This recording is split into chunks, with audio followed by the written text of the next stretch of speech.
परदेसी तेरा दिल ले गया, मोटी मोटी अखियों में आंसू ले गया।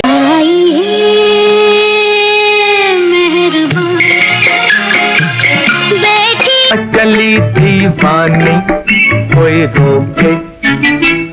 ये वे गीत हैं जिनको आप बचपन से सुनते रहे हैं और इन गीतों पर झूमते रहे हैं। सिबा खोटा सही बंदा खोटा सही, दिल ये खजाना है प्यार का आयल। दिल के टुकड़े हजार हुए, कोई यहाँ गिरा कोई वहाँ। इन गीतों के गायक के नाम तो आप आसानी से बता सकते हैं, लेकिन क्या आप बता सकते हैं कि ये गीत किस गीतकार की रचना है? मैंने तेरे लिए रे जग छोड़ा, तू मुझको छोड़। अगर आपको उस गीतकार का नाम याद नहीं आ रहा तो मैं बता देती हूँ कि उस गीतकार को दुनिया कमर जलालाबादी के नाम से जानती है, जिन्होंने संगीत प्रेमियों के लिए एक से बढ़कर एक गीत लिखे। तुम रूठ के मत जाना मुझसे क्या। एक वह दौर था जब वह एक साथ 16 फिल्मों के गीत लिख रहे होते थे, और एक वह दौर आया जब वह काम के मोहताज हो गए और उनको भारी तंगी में गुजारा करना पड़ा। बना दे प्रभु जी, तू बिगड़ी गई। यहाँ तक कि उनको मंदिर की सीढ़ियों पर सोना पड़ा। यही नहीं, उनको अपने एक नौकर के यहाँ बतौर नौकर रहने को मजबूर होना पड़ा। आज हम कमर जलालाबादी के गीतों को सुनते हैं और गाते गुनगुनाते रहते हैं, लेकिन आज वह गीतकार गुमनाम हो चुके हैं। पिया पिया ना लगे मोरा जिया, आजा चोरी चोरी। इस वीडियो में उसी गीतकार और उस गीतकार के लिखे गीतों के बारे में बात करने जा रही हूँ, जिनसे गीत लिखवाने के लिए राज कपूर जैसे एक्टर और निर्माता निर्देशक उनसे गुहार करते रहते थे। लेकिन एक दौर आया जब वह पाई पाई के मोहताज हो गए। इस वीडियो में कमर जलालाबादी के बारे में जानेंगे और भी बहुत कुछ। आप बस बने रहिए हमारे साथ।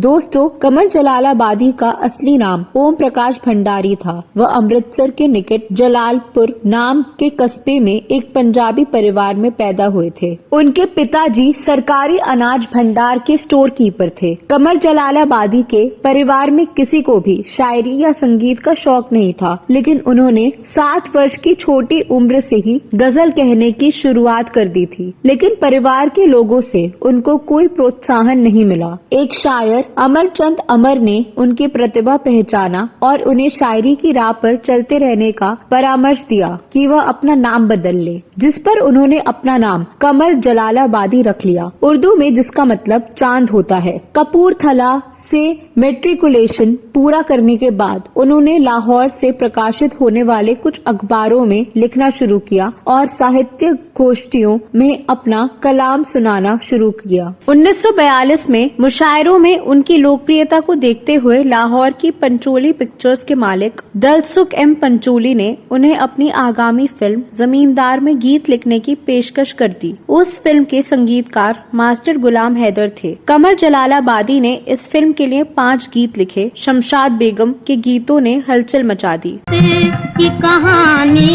है, आँखों की जुबानी है। इसके बाद उन्होंने 1943 में फिल्म सहारा और पगली के लिए गीत लिखे। 1944 में कमर साहब लाहौर छोड़कर पूना आ गए और प्रभात फिल्म कंपनी में नौकरी कर ली। उन्होंने इस कंपनी की फिल्मों राम शास्त्री, चांद और गोकुल में बेहतरीन गीत लिखे। बाद में वो मुंबई आ गए और लगभग 4 दशकों तक गीतकार के तौर पर काम करते रहे। उन्होंने लगभग 166 फिल्मों में काम किया, जिनमें 156 फिल्मों के लिए 700 से अधिक गीत लिखे और 41 फिल्मों के लिए संवाद लिखे। उन्होंने अपनी निजी पूंजी से 2 फिल्में छोटी भाभी और आंसू बनाई थी, मगर दोनों फिल्मों में उन्हें आर्थिक हानि उठानी पड़ी। यूट्यूब पर कमर जलालाबादी, संगीतकार ओपी नैयर, मोहम्मद रफी और आशा भोसले का एक दुर्लभ वीडियो मिलता है, जिसमें कमर साहब को फिल्म हावड़ा ब्रिज के लिए ओपी नैयर की तर्ज पर गीत लिखते और उनकी इच्छा अनुसार उसमें बदलाव करते दिखाया गया है। बाद में रफी साहब और आशा भोसले को ओपी नैयर के निर्देशन में उस ट्यून पर रिहर्सल करते भी देखा जा सकता है। वह दुनिया के अकेले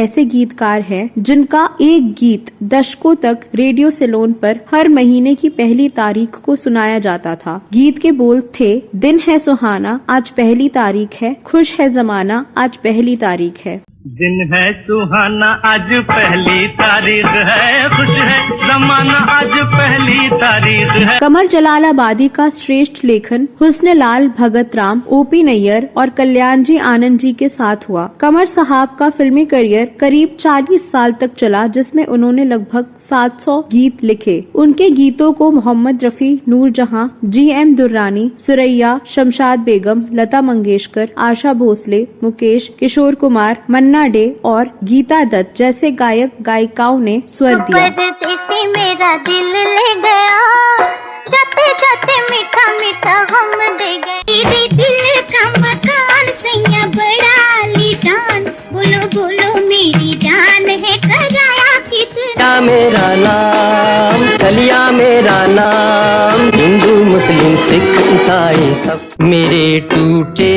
हुए दिल से कोई तो आज ये पूछे। दीवानों से ये मत पूछो दीवान। इसी तेरी राहों में खड़े हैं दिल थाम के, हर हम हैं दीवाने। ओ गोरी जरा आँखों से उजाले, आँखों का उजाला परदेस ले गया। अपने एक टीवी इंटरव्यू में कमर साहब बताते हैं कि एक बार एक रेलवे स्टेशन पर उन्हें एक खूबसूरत नौजवान मिला और उसने तपाक से बताया कि उसका नाम राज कपूर है और वह चाहता है कि कमर साहब उसके लिए गीत लिखें। कमर साहब उन दिनों करीब 16 फिल्मों के गीत लिख रहे थे। उन्होंने राज कपूर को अपनी मजबूरी बताई और कहा कि मैं बहुत व्यस्त हूँ, मेरे पास किसी को देखने तक की फुर्सत नहीं। उसके बाद राज कपूर ने कभी उनसे गीत लिखने को नहीं कहा। जब भी मिले तो एक ही ताना दिया, आपके पास तो वक्त ही नहीं, आप तो बहुत व्यस्त हैं। गीतकार के तौर पर कमर साहब एक बहुमुखी कलाकार थे। अपनी फिल्मी व्यस्तताओं के अलावा कमर साहब स्थानीय मुशायरों में भी पाबंदी से शरीक हुआ करते थे। कमर साहब के 4 बेटियां और 3 बेटे थे। अपनी बीवी लीलावती को वह नीलिमा कहकर बुलाते थे। निजी जीवन में वह धार्मिक आस्थाओं वाले व्यक्ति थे। हर सुबह वो भगवत गीता के पाठ के साथ कुरान करीम, पवित्र बाइबल को भी पढ़ा करते थे। कमर साहब का अधिकतम समय लिखने पढ़ने में गुजरता था। आमतौर पर वह बेमतलब की पार्टियों और फिल्मी हंगामों में जाकर समय नष्ट करने से परहेज करते थे और अपने परिवार के साथ समय बिताने को बेहतर समझते थे। उन्होंने जीवन में कभी शराब नहीं पी, न ही कभी सिगरेट को हाथ लगाया। एक कर्तव्य पालक पुत्र के समान उन्होंने माता पिता को सदैव अपने साथ रखा और हर प्रकार से उनकी सेवा की। अपने छोटे भाई बहनों के लालन पालन का भार भी उन्होंने सहर्ष स्वीकार किया। शिक्षा के खर्चे के साथ पूरी निष्ठा के साथ शादी ब्याह की जिम्मेदारियां निभाई। एक बहन के विवाह के लिए उन्होंने खार में अपना आलीशान बंगला कुर्बान कर दिया और खुद बच्चों के साथ जूहू के एक साधारण से मकान में जाकर रहने लगे। उनके सब गीतकार साथियों के पास अपनी निजी कारें मौजूद थी, मगर कार रखने की क्षमता होने के बावजूद कमर साहब ने कार नहीं खरीदी। जूहू के इलाके में वह अपने साइकिल पर यात्रा करते थे और यदि कहीं दूर जाना पड़े तो बस में आते जाते थे। उनका मानना था कि कार का इंजन अक्सर खराब होता रहता है और मरम्मत के लिए गैराजों में चक्कर लगाने पड़ते हैं। ये रोग उनके बस का नहीं था और वो बगैर कार के ही अपने आप को ठीक समझते थे। कमर साहब सिने कलाकारों की कई कल्याणकारी संस्थाओं जैसे फिल्म राइटर्स एसोसिएशन और IPRS के बुनियादी सदस्य थे। हालांकि फिल्म राइटर्स एसोसिएशन की विधिवत स्थापना 1960 में हुई, मगर कमर साहब ने 50 के दशक के आरंभ से ही तमाम लेखकों को एक झंडे तले इकट्ठे करने के प्रयास शुरू कर दिए थे। कमर साहब अपने कंधे पर लटके कपड़े के थैले में सदस्यता के फॉर्म और अन्य कागजात लिए घर घर जाकर लेखकों को संस्था का सदस्य बनने के लिए प्रोत्साहित करते थे। 1958 से 1962 तक वह फिल्म राइटर्स एसोसिएशन के सेक्रेटरी रहे। फिल्म चेतना के निर्माता निर्देशक B.R. इशारा, जिनका पूरा नाम बाबू राम इशारा था, जिन्होंने लगभग 50 फिल्में लिखी थी या निर्देशित की और बनाई। 16 वर्ष की आयु में वह कमर जलालाबादी के घर में एक साधारण नौकर के रूप में काम किया करते थे, मगर कमर साहब के व्यक्तित्व में छिपी अपार रचनात्मक ऊर्जा से बल पाकर वह भी फिल्म निर्माण के सक्रिय क्षेत्र में उतर पड़े और अपने संघर्ष में सफल हुए। जीवन के अंतिम दिनों में कमर साहब को अकेलेपन और आर्थिक तंगहाली का सामना करना पड़ा, क्योंकि काफी समय पहले उनकी पत्नी का देहांत हो चुका था और सब बच्चे बेहतर नौकरियों की तलाश में एक एक करके विदेश चले गए थे। अपने जीवन के अंतिम दिन कमर साहब B.R. इशारा के साथ गुजारने पर मजबूर हो गए थे। उनके शुभ चिंतकों ने